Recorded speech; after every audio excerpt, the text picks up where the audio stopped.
എല്ലാവർക്കും നമസ്കാരം. ദോശയ്ക്കും ഇഡ്ഡലിക്കും എല്ലാം കൂട്ടാൻ പറ്റുന്ന വളരെ ടേസ്റ്റിയായ കടുക് തക്കാളി ചട്നിയുടെ റെസിപ്പിയാണ് ഇന്ന് ഷെയർ ചെയ്യാൻ പോകുന്നത്. എങ്ങനെ ഉണ്ടാക്കുന്നത് നോക്കാം. ഇതിലേക്ക് ഒരു 2 ടേബിൾ സ്പൂൺ എണ്ണ ഒഴിക്കാം.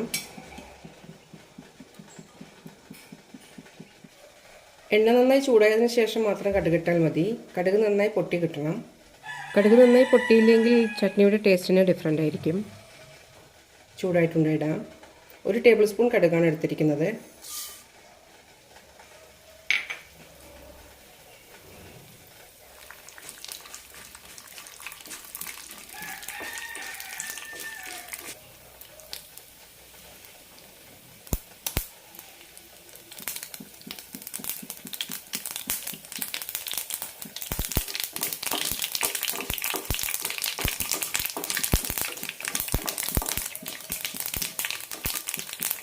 ഇനി ഇതിലേക്ക് 2 ടേബിൾ സ്പൂൺ ഉഴുന്നിടാം.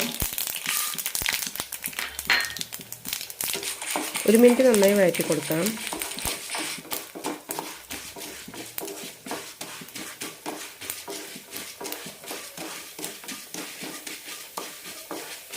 ഇനി ബാക്കിയുള്ള ചേരുവകളും ചേർക്കാം.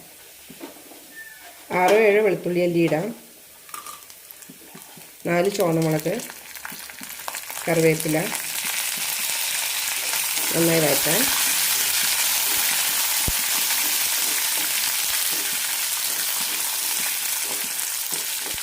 മുളകും വെളുത്തുള്ളി നന്നായി ചൂടായാൽ മതി.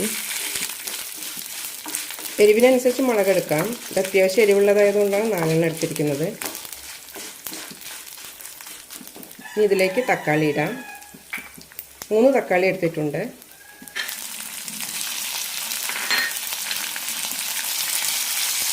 കൂടെ തന്നെ കുറച്ച് മല്ലിയിലയും ഇടാം. നന്നായി വഴറ്റാം. തക്കാളി നന്നായി വെന്ത് കിട്ടണം.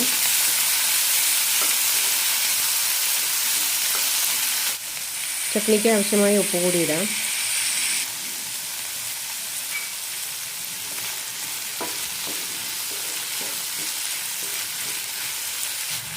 ഈ ചട്നിയിൽ തേങ്ങയും സവാളയൊന്നും ചേർക്കുന്നില്ല. 10 മിനിറ്റ് കൊണ്ട് തയ്യാറാക്കാൻ പറ്റുന്ന വളരെ രുചികരമായൊരു ചട്നിയുടെ റെസിപ്പിയാണ്. എണ്ണയിൽ നന്നായി വഴറ്റി ഉണ്ടാക്കുന്നത് കൊണ്ട് തന്നെ 2-3 ദിവസം കേടുകൂടാതെ സൂക്ഷിക്കാം.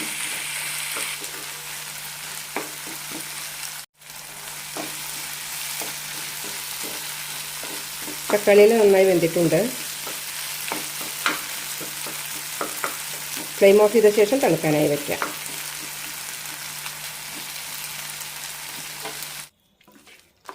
നന്നായി തണുത്തിട്ടുണ്ട്. ഇനി അരച്ചെടുക്കാം.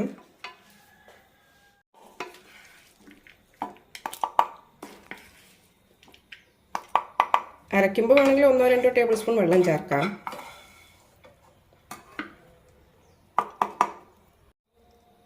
ഒന്ന് ബ്ലെൻഡ് ചെയ്ത ശേഷം വെള്ളം ഒഴിക്കാം. ഉപ്പ് കൂടി ഒന്ന് ചെക്ക് ചെയ്ത് നോക്കാം. കുറവാണെങ്കിൽ കുറച്ച് ചേർക്കാം.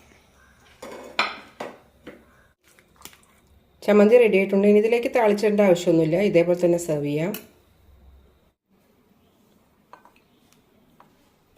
തട്ടിഡ്ലിയുടെ കൂടെയാണ് സെർവ് ചെയ്യാൻ പോകുന്നത്.